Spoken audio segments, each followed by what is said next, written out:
நபி அவர்கள் சொல்லுகின்றார்கள், வலகத் ரஅய்து ரஜுலன் யதகல்லபு ஃபில் ஜன்னதி, ஒரு மனிதர் சொர்க்கத்திலே அப்படி சுரண்டு கொண்டிருப்பதை நான் காண்கிறேன். என்ன செய்தார் அவர்? வீதியில் இருக்கின்ற ஒரு கொப்பை அல்லது ஒரு மரத்தை, மக்களுக்கு அதாவது ஒரு குறுக்காக நின்று கொண்டிருந்த ஒரு மரத்தை, ஒரு கொப்பை அகற்றி விடுகிறார். அதன் மூலம் அல்லாஹ் தஆலா அவர் சொர்க்கத்திற்கு நுழைத்தான் என்று நபியர்கள் சொல்லுகிறார்கள். சகோதரர்களே, சகோதரிகளே, இப்படி சில வழிகளை நபியர்கள் காட்டுகிறார்கள். இந்த வழிகளை கடைபிடித்துக் கொண்டு வீதியில் இருக்க முடியுமா? இருந்து விடுங்கள், உங்களுக்கு அனுமதி என்ன நபியர்கள் சொல்கிறார்கள். இந்த மாதிரி 4-5 விஷயங்களை கடைபிடித்துக் கொண்டு யாராவது வீதியோரத்தில் இருந்தால் நிச்சயமாக வீதியோரங்களில் இருப்பது ஒரு புனிதமாக வந்துவிடும். ஆனால் இது இப்படி இருப்பது வீதியோரங்கள் கஷ்டமானது. இயன்ற அளவுக்கு சூழலை தவிர்த்து தான் பாவம் செய்வதை குறைக்க முடியும். வீதியில எங்கெல்லாம் ஆண் பெண் கலப்பு ஏற்படுகிறதோ அங்கே போய்கொண்டு பார்வையை தாழ்த்துவது என்று சொன்னால் அது மிகவும் கஷ்டமான விஷயம். எனவே அந்த இடத்துக்கு போகாமல் இருப்பதுதான் சிறந்தது. வீதியில இருக்கின்றது என்றால் இருக்கின்ற நேரத்தில் மிகப்பெரிய பாவங்கள் செய்வதற்கு நீங்கள் ஆளாகுவீர்கள். அதில் ஒன்றுதான் இந்த பார்வை. இந்த பார்வையால் ஏற்படுகின்ற அந்த விபச்சாரம். நபி அவர்கள் அதை தாழ்த்தி கொண்டு உங்களுக்கு வீதியில இருக்க முடியுமா, இருங்கள் என்று அந்த இளைஞர் சமுதாயத்துக்கு வழிகாட்டுகின்றார்கள். சகோதரர்களே, இது நபி அவர்கள் ஏகத்துவத்தை பிரச்சாரம் செய்ய வந்த நபியர்கள் வீதியிலே எப்படி இருக்க வேண்டும் என்ற ஒழுங்குகளை சொல்கிறார்களா இல்லையா? ஒரு வீதியிலே எப்படி இருந்து கொண்டிருக்க வேண்டும், எப்படி இளைஞர்கள் இருக்க வேண்டும் என்று நபியர்கள் சொல்லி காட்டுகின்றார்கள். சகோதரர்களே, இன்று இளைஞர்களை பாதிக்கக்கூடிய ஒரு இந்த இஸ்லாத்துடன் சம்பந்தப்படாத, தீனுடன் மிகவும் தொடர்பில்லாத அல்லது சாதாரண தொடர்புள்ள இளைஞர்களுக்கு பாதிக்கக்கூடிய இன்னொரு விஷயம் தான் விரக்தி, லட்சியமற்ற ஒரு வாழ்வு. லட்சியமற்ற ஒரு வாழ்வு. லட்சியம் என்ன? டாக்டராக வேண்டும் ஒரு லட்சியம், அல்லது ஒரு இன்ஜினியராக வேண்டும் ஒரு லட்சியம், அல்லது ஏதோ இந்த உலகத்திலே ஒரு மிகப்பெரிய ஒரு படித்தவனாக ஆக வேண்டும் லட்சியம். இப்படி ஒரு லட்சியம் இருக்கும். இந்த லட்சியத்திலே போனவர்கள் என்ன நடக்கும்? திடீரென சைத்தான் இடையில் வந்து விடுவான். இந்த ஒரு நல்ல லட்சியத்துக்காக புறப்பட்டு வந்தவர்கள், அந்தவர்கள் இருக்கின்ற சூழல், அவர்கள் படிக்கின்ற சூழல் சில போதை மாத்திரைகளை அறிமுகப்படுத்திவிடும். அவர்கள் படிக்கின்ற சூழல் சில அதாவது பானங்களுக்கு, மதுசாரங்களுக்கு அடிமைப்படுத்திவிடும். சில மோசமான தொடர்புகளை கொண்டு வந்துவிடும். சில மோசமான வழிகாட்டல்கள், இன்டர்நெட் போன்ற மோசமான சில இன்டர்நெட்டிலே வருகின்ற மோசம். இன்டர்நெட் ஒரு பிரயோசனமான விஷயம். உலகத்திலே தரக்கூடிய தகவல்கள் எல்லாம் ஒரு இடத்திலே இருந்து பெற்றுக்கொண்டு மார்க்கத்தை நல்ல முறையில் உபயோகிக்கலாம் மார்க்கத்திற்காக. அதிலே ஷைத்தான் எதை வழிகாட்டுகிறான்? பெரும்பாலும் கத்தியிலே கொலைக்கு வழிகாட்டுவதை போல் இப்படி ஒரு வழிகாட்டலை ஷைத்தான் செய்கிறான். இந்த வழிகாட்டலை செய்தவுடன் இலட்சியத்திலே போனவன் கொஞ்சம் சறுக்குகிறான். எந்த இலட்சியத்துக்காக இயல்புக்காக நடந்து கொண்டிருந்தானோ, எந்த இலட்சியத்துக்காக போய் கொண்டிருந்தானோ அவன் சறுக்குகிறான். போதை மாத்திரைகளுக்கு அடிமையாகிறான், புகைப்பிடித்தலுக்கு அடிமையாகிறான், பெண்ணுக்கு அடிமையாகிறான், மதுவுக்கு அடிமையாகிறான். இந்த அடிமையுடன், அடிமை வாழ்க்கையுடன் தனது லட்சிய பயணத்தை மேற்கொள்கிறான். ஆனால் பாவம் என்பது வேகமானது, நன்மை என்பது குறைவு, அந்த வேகம் குறைந்தது.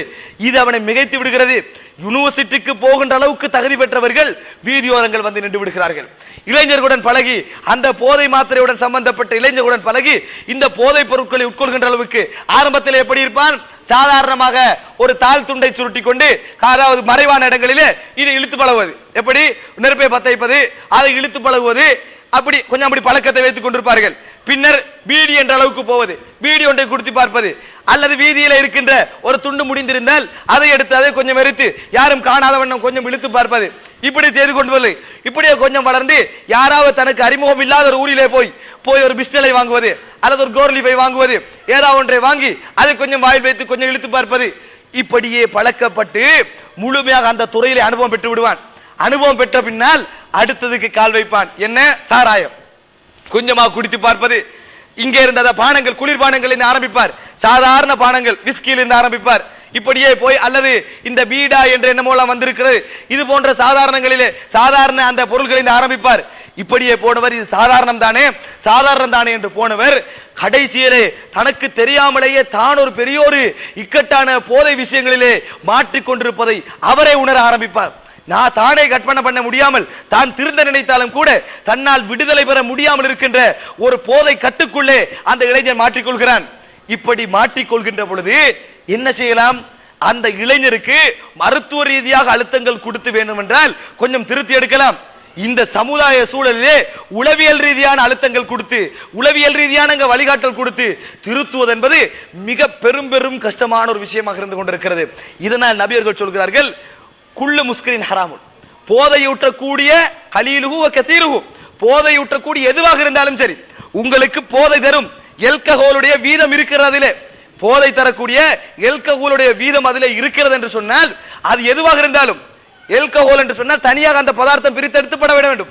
தனியாக எடுத்துப்பட்டு விட்டால் இன்னொன்றிலே கலந்திருக்கும். சோத்திலே ஆல்கஹால் இருக்கத்தான் செய்யும், பிளேன் டீலே ஆல்கஹால் இருக்கத்தான் செய்யும். ஆனால் 0 தான் இருக்கும். அது தனியொரு பதார்த்தமாக, தனியொரு இரசாயன பதார்த்தமாக பிரித்தெடுக்கப்படுவதில்லை. ஆனால் தனியொன்றாக பிரித்தெடுக்கப்பட்டவுடன், அது ஒரு போதைப் பொருளாக சமைக்கப்பட்டவுடன் அதை அருந்துகிறார். இதை அருந்து கொண்ட இளைஞன் அது கொஞ்சமாக இருந்தாலும் கூடுதலாக இருந்தாலும் அது ஹராம் என்று சொல்லி அல்லாஹ் ரசூலுல்லாஹி ஸல்லல்லாஹு அலைஹி வஸல்லம் அவர்கள் சொல்லி காட்டுகின்றார்கள். அல்லாஹ் தஆலா தடை செய்கின்ற பொழுது எப்படி தடை செய்கிறான்? இன்னமல் கம், அதாவது இந்த சாராயத்திலும் இந்த சூதாட்டத்திலும் சில நன்மைகள் இருக்கின்றன, அதே நேரத்தில் ஒரு சில பாவங்களும் இருக்கின்றன. மனாஃபிஉ லின்னாஸ் வலா அல்லாஹ் தஆலா சொல்லிவிட்டு சொல்கிறான் வ இஸ்முஹுமா அக்பரு மின் நஃபிஹிமா. ஆனால் அது தருகின்ற பிரயோஜனத்தை விட அதில் இருக்கின்ற சில பாதிப்புகள், சில தீமைகள் ஏற்படுத்துகின்ற பாதிப்புகள் இருக்கிறதே, அது மிகப்பெரியது என்று அல்லாஹ் தஆலா அதை தடை செய்கிறான். பிரயோஜனங்களை தடை செய்கின்ற நேரத்திலே தீமைகளை சொல்லி தடை செய்ய வேண்டும். பிரயோஜனங்கள் இருக்கின்றன என்று சொல்லி அல்லாஹ் தடை செய்கிறான் என்றால், அன்று இருந்த பிரயோஜனம் என்ன? கொஞ்சம் சோர்வாக இருப்பவர் உற்சாகமாவார். இது போன்ற பிரயோஜனம் தான் அன்று இருந்தது. இன்று ஆல்கஹாலிலே என்னென்ன பிரயோஜனங்கள் எல்லாம் கண்டுபிடித்திருக்கிறான் தெரியுமா? குளோன் அடிக்கிறோம் தானே, ஒரு ஸ்ப்ரே பண்ணினால் அது எப்படி உங்கள் வாசனை உங்கள் உடம்பிலே நின்று கொண்டிருக்கிறது. நீங்கள் நெசுக்குகின்ற நேரத்திலே அது ஏன் நிற்கிறது? என்ன காரணத்தினால்? பெரும்பாலும் ஆல்கஹாலை பயன்படுத்தினால்தான் அந்த தண்ணீரை என்ன செய்யும்? விட்டு வாசனை மட்டும் விட்டு செல்லும். பதார்த்தம் மூலம் அப்படியே கொண்டு வந்து அதை உங்கள் உடலிலே விட்டு தண்ணீரை எடுத்துக்கொள்ளும் இந்த தன்மை ஆல்கஹாலுக்கு மாத்திரம்தான் இருக்கிறது.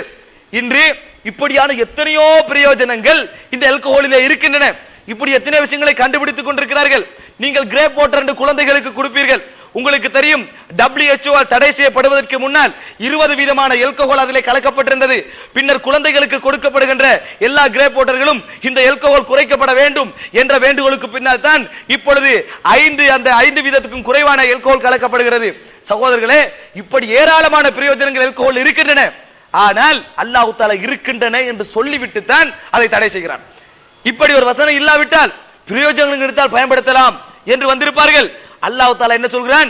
வ மனாஃபிஉ லின்னாஸ், பிரயோஜனம் இருக்கிறது, ஆனால் அதில் நீங்கள் உபயோகிக்கின்ற பொழுது சைடு எஃபெக்ட் என்ற ஒரு பகுதி இருக்கிறது. அந்த எஃபெக்ட் இருக்கிறதே, இது தருகின்ற பிரயோஜனத்தை விட மிக கேவலமானது, மிக பாதிப்பானது என்று சொல்லி அல்லாஹ் தஆலா தடை செய்கிறான்.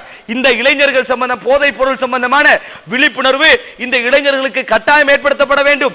என்னென்ன சகோதரர்களே, இந்த போதைப் பொருட்கள் என்று அறிமுகப்படுத்தப்பட்டிருக்கின்ற விஷயங்கள் இருக்கிறதே, அதாவது எண்ணிலடங்காதவைகள். எண்ணிலடங்காத முறையில் போதைப் பொருட்கள் இளைஞர்களுக்கு மத்தியிலே சர்வசாதாரணமாக பள்ளிகளுக்கு முன்னால் இந்த மாதிரி பீடா போன்ற சில போதைப் பொருட்கள், சாதாரண போதை ஏற்படுத்தக்கூடிய பொருட்கள் விற்கப்பட்டுக் கொண்டிருப்பதை காண்கிறோம். அந்த வாசனைகள் இளைஞர்களுடைய வாயிலிருந்து